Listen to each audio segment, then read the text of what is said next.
아멘.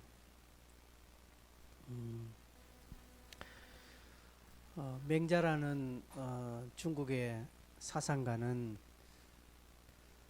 사람이 태어나면 아주 착하다, 원래 사람이 선하다라고 성선설을 주장했지요.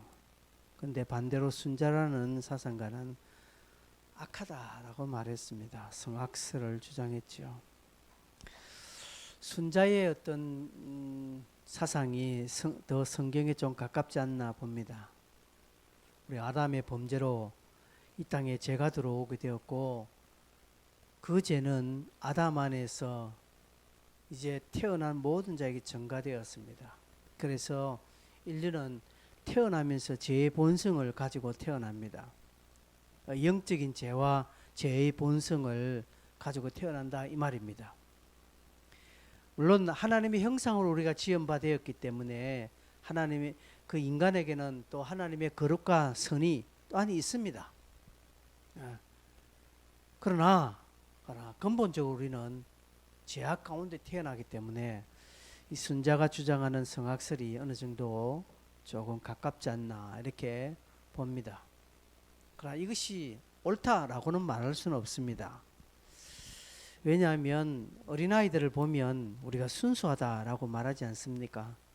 그것은 또 하나님이 주신 그 거룩과 선의 모습이 큰 때가 있다라는 것이죠. 갓 태어난 아이는 본성적으로 악하지만 그런 후천적인 어떤 죄의 물에 들지 않았기 때문에 어른들보다 훨씬 더 때묻지 않고 순수함을 볼 수 있습니다. 사울이라는 사람의 어린 시절이 나옵니다. 사울의 처음 등장하는 모습을 성경에서 우리가 보는데, 이스라엘 백성들의 끈질긴 요구로 하나님께서 그들에게 왕이라는 사람을 이제 세워 주시는데 그 인물이 사울입니다.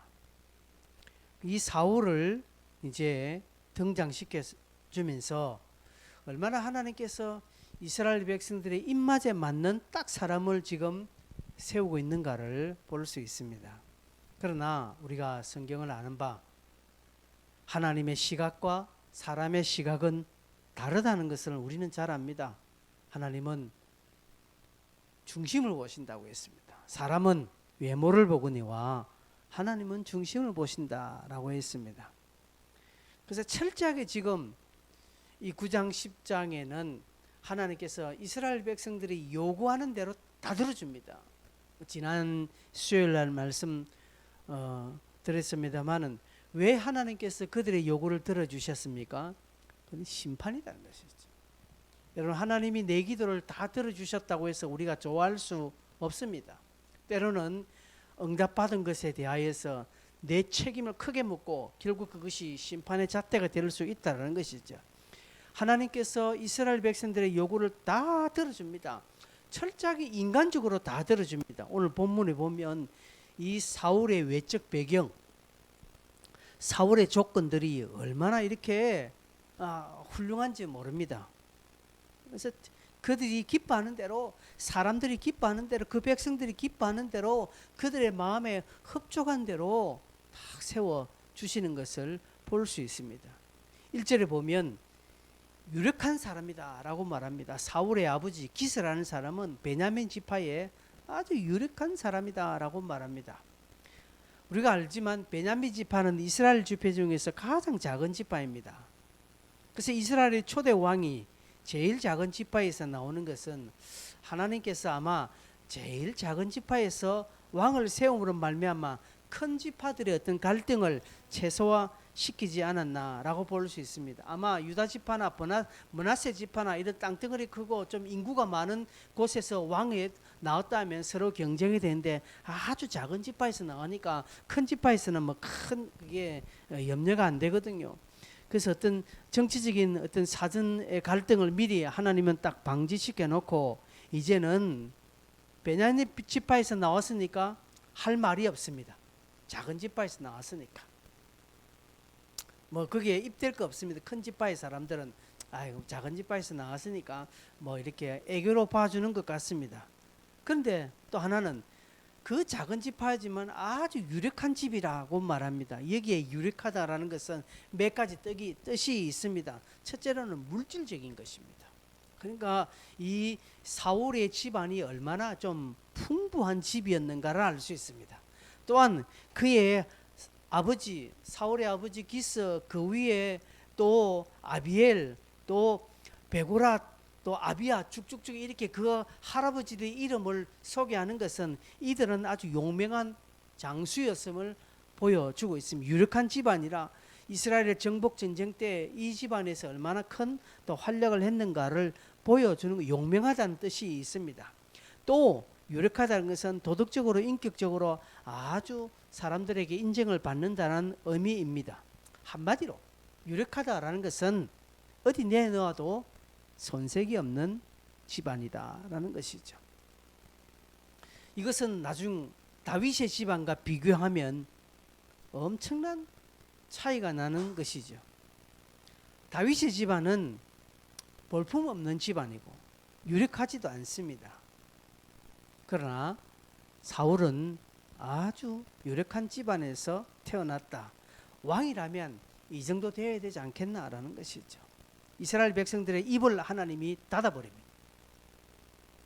아마 처음부터 다윗을 세웠더라면 이게 우리를 다스릴 왕이라면 어느 정도 좀 삐까뻔쩍해야 되는데 저 볼품없는 그런 아주 이름도 없는 가문에서 사람이 나왔다? 이거는 이스라엘 백성들이 받아들이기가 조금 거시기한 것이었죠. 그래서 하나님께서는 이왕 들어주시는 김에 나중에 훗날 하나님의 그 뜻을 탁 그들에게 드러낼 때는 아주 극반대적으로 이야기합니다. 하나님은 외모를 보지 않습니다. 다윗의 외모도 볼품이 없었습니다. 그는 아주 그냥 가난한 집에서 태어났고요. 결국 이것은 누구와 대비를 됩니까? 예수님과 대비가 됩니다. 예수님은 말구유에 태어났습니다. 그렇죠? 이사야 53절 흠모할 만한 것이 없다라고 했습니다. 볼품이 없다라고 했습니다.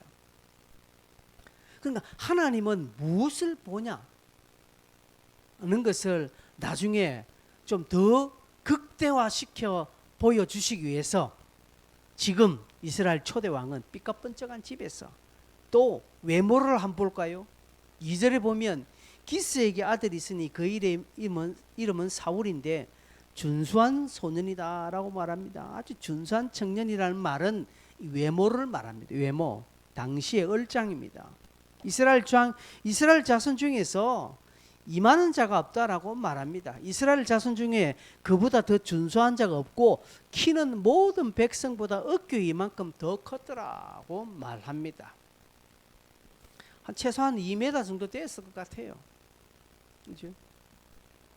인물은 이만한 인물은 이스라엘 중에 없다고 했으니까 이것은 이스라엘의 지도자들이 이스라엘의 그 백성들이 왕을 구할 때 그들의 왕의 조건이 뭐였습니까? 우리를 대신해서 전쟁터에 딱 나가서 용맹스럽게 싸울 수 있는 그런 왕을 구했거든요. 그러니까 허우대를 따지면 사울만큼 허우대가 좋은 자가 당대에 없을 만큼 뛰어난 외모, 키, 등등 집안 등등 이스라엘 백성들이 딱 손댈 만한 것이 없습니다. 사람을 세워놓으니까 딱 한마디로 뻥 가는 거죠. 그리고 또 체격이 좋으니까 키도 크니까 얼마나 또 용맹스럽게 보입니까? 그러니까 여러분 나중에 다윗 보시면 다윗은 키도 작습니다. 사울의 옷을 입혀놓으니까 이거 질질 끄는 그냥 뭡니까? 이불 하나 걸쳐놓은 것 같은 것이었습니다. 사람들 보기에 볼품없는 것입니다. 우리 예수님도 볼품없는. 그러니까 이게 지금 이게 하나님께서 지금 사울을 지금 아주 외모나 그의 어떤 외적인 배경은요 나중에 예수 그리스도와 대비 딱 시켜놓을 때 완전히 차이 나는 것입니다. 하늘과 땅이라는 것이죠. 이것은 무엇입니까? 하나님은 너희들이 보는 외모, 너희들이 보는 집안의 배경, 너희들이 보는 이 외적인 조건들은 하나님 하나도 보지 않는다는 것이죠. 하나님은 중심을 본다라는 것을 나중에 극명하게 지금 하나님 강조하기 위해서 지금 반대적으로 지금 보여주고 있는 것입니다. 또한 여러분 5절에 한번 보면 그 아버지 암나기를 찾으러 갔는데 못 찾죠. 그래서 사울이 뭐라고 합니까? 그 사원에게 5절에 돌아가자.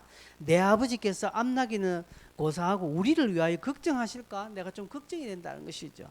이것 보면 사울이 효자였다는 것을 알 수 있습니다. 그죠? 자기 아버지가 암나기 걱정은 고사하고 우리를 또한 걱정하겠다 싶어서 빨리 돌아가자. 즉 아버지의 염려를 빨리 해결해 드리고자 하는 아주 인간적인 면, 효를 보여주고 있습니다. 그죠? 여러분 적어도 이스라엘 왕이라면 효자가 되어야 되지 않겠습니까? 이것은 이스라엘 백성들에게 굉장한 설득력을 주어지는 것입니다. 아마 이런 것들이 성경에 기록될 정도라면 당대의 많은 사람들은 이 사울이 얼마나 그 부모를 생각하는 효가 지극한 청년이었고, 그리고 생긴 것은 뭐 두말하고 키도 크고 애가 이만한 애는 없다라는 것입니다. 성경이 왜 자꾸 이걸 이야기합니까?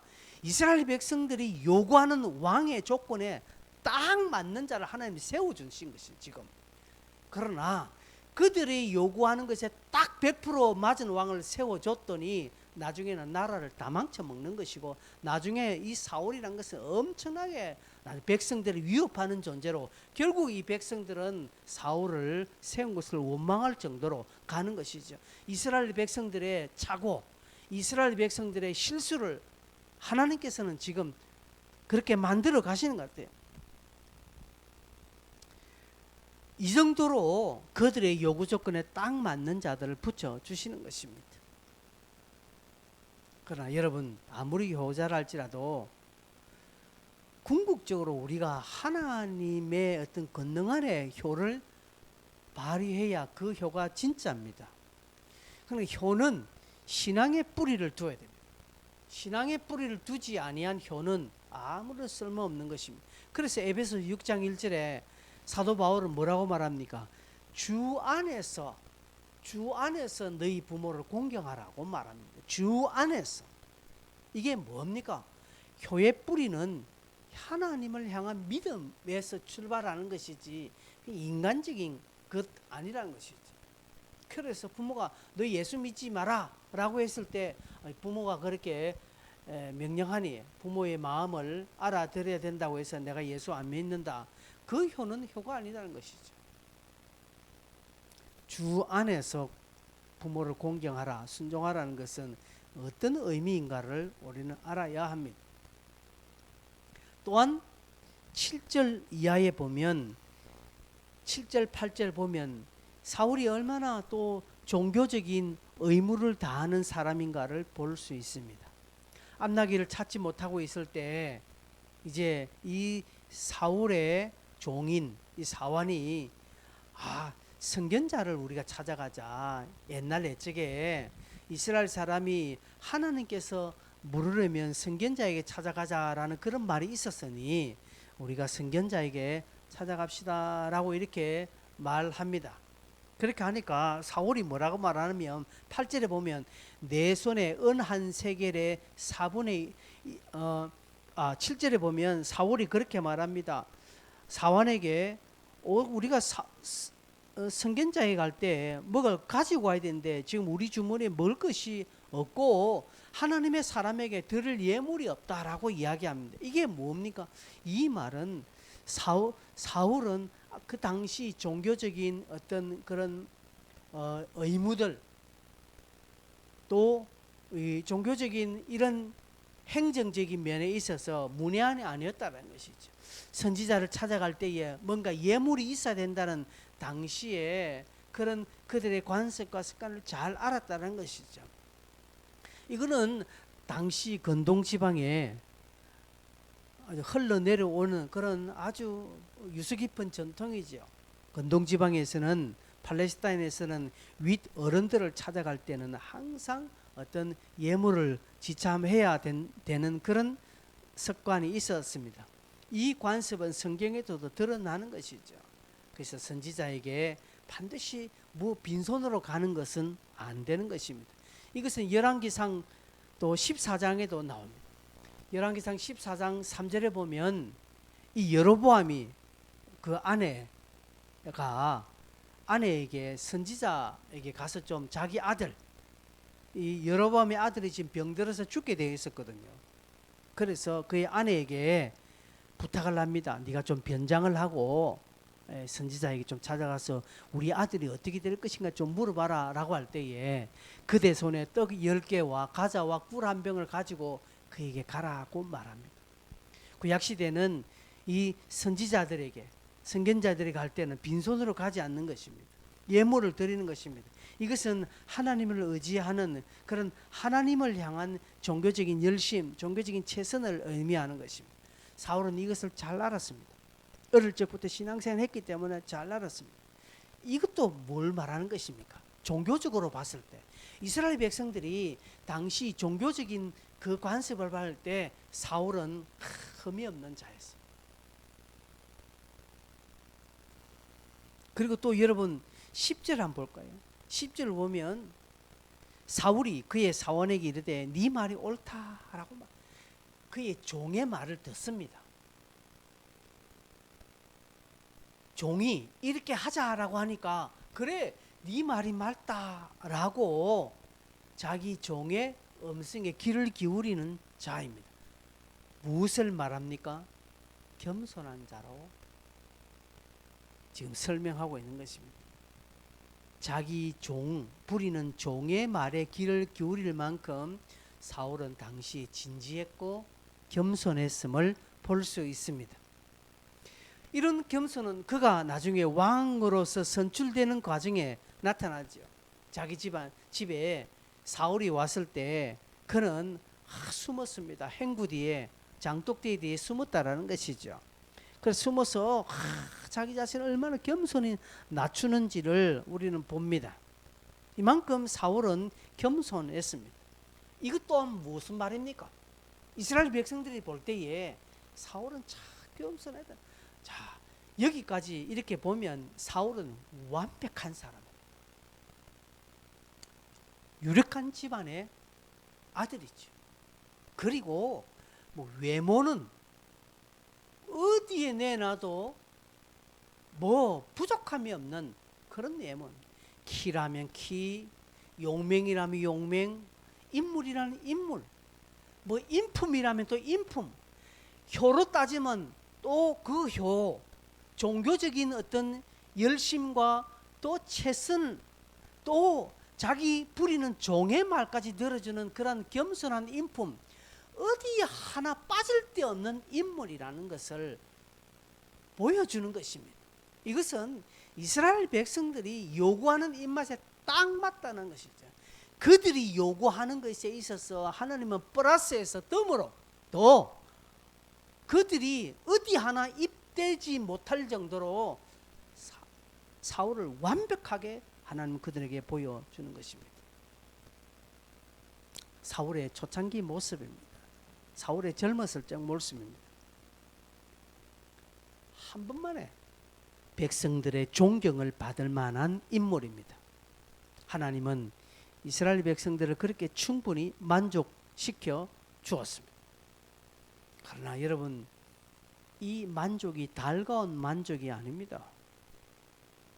그 만족은 결국 나중에 이스라엘 백성들에게 뼈아픈 그런 실수 또 아주 처참한 환경으로 돌아오게 되는 것입니다. 그래서 여러분, 우리말에 3대 부자 없고 3대 거지 없다라는 말이 있습니다. 물론 요즘은 또 아닌 것 같습니다. 그러나 예전엔 그런 말을 썼습니다. 그래서 지금의 가난 오래 가지 않고 또 지금의 부도 오래 가지 않는, 그 자만하지 말라, 이런 우리 옛 어른들의 가르침이죠. 그러게 여러분, 지금 내 상황이 100% 만족스럽다고 해서 이게 뭐 복이니 이게 뭐 형통이니 라고 자만하거나 그렇게 좋아하지 마십시오. 반대로 지금의 어려움, 지금의 상황, 내 인생 끝났다. 나는 이제는 다 틀렸어. 라고 할 필요, 이유 없다라는 것이죠. 지금의 좋은 상황은 좋은 상황대로, 지금의 어려움은 어려운 상황대로 하나님께서 그렇게 몰고 가시는 것입니다. 다만 우리 성도는 어떤 상황이든지 감사하고 원망하지 않고 겸손히 서는 것밖에는 없습니다. 잘 되면 잘 되는 대로 더 겸손해야 되고요. 안 되면 안 되는 대로 겸손해야 됩니다. 잘 된다고 해서 오만방자하거나 안 된다고 해서 다 끝났디 하면서 자포자기하는 것이 아니라 어떤 상황이든지 한결같이 하나님 앞에 겸손하고 하나님의 은혜를 구하고 더더욱 주님께 가까이 가는 이 자세만 필요한 것입니다. 여기에 합당한 자가 누굽니까? 다윗이라는 것이죠. 그래서 하나님의 마음에 합했다라는 표현이 다윗이 그렇게 썼습니다. 그렇죠? 다윗은 그가 왕궁에 살 때 절대 권력을 가졌던 왕의 시절에도 그는 여호와는 나의 목자시니 내게 부족함이 없다라고 고백했습니다. 그죠? 그는 저 양과 지내는 저 초원에서 밤에 잘 때나 왕궁에서 잘 때나 변함없이 하나님 앞에 선. 물론 그때마다 다윗이 실수한 부분이 있었습니다. 그러나 그의 실수를 지적할 때 다윗은 얼마나 회개통곡했는지 잘 알고 있지 않습니까? 끝까지 하나님의 마음을 이루어드리고자 하는 마음이 있었습니다. 그게 성전이죠. 물론 성전은 하나님의 뜻에 맞지 않습니다. 그러나 하나님의 그의 중심을 보셨으니까 용납해 주신다는 것이죠.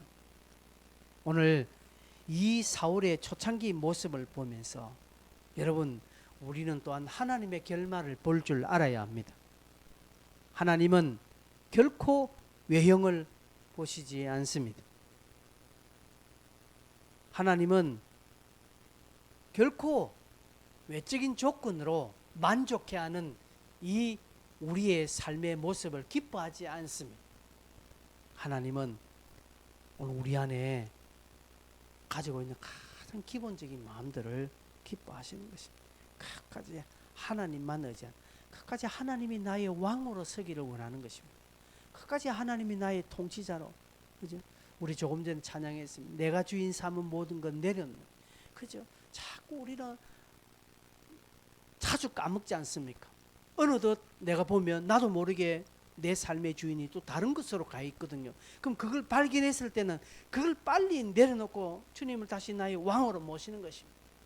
그래서 살다 보면 또 내가 또 있고 또 다른 것이 내 삶의 왕으로 설 때 그것을 발견하고 또 과감하게 내려놓고 주님을 왕, 이 과정이죠. 이 반복적인 과정을 신실하게 살아가야 되는 것입니다. 근데 그렇게 하지 못하는 것입니다. 그렇게 하지 못하고 그냥 내 삶에 다른 것이 왕이 되어서 내게 주는 귀한 분복들이 많다고 해서 그게 진짜 하나님의 복인 줄 알고 오만방자에 행한다면 그것은 사울의 마지막이 비참했던 것처럼 그렇게 사는 성도의 삶도 그렇게 화려하지 못하다는 것을 보여줍니다. 끝까지 가야 합니다. 처음의 모습을 가지고 끝까지 가야 됩니다. 오늘 우리가 기도할 때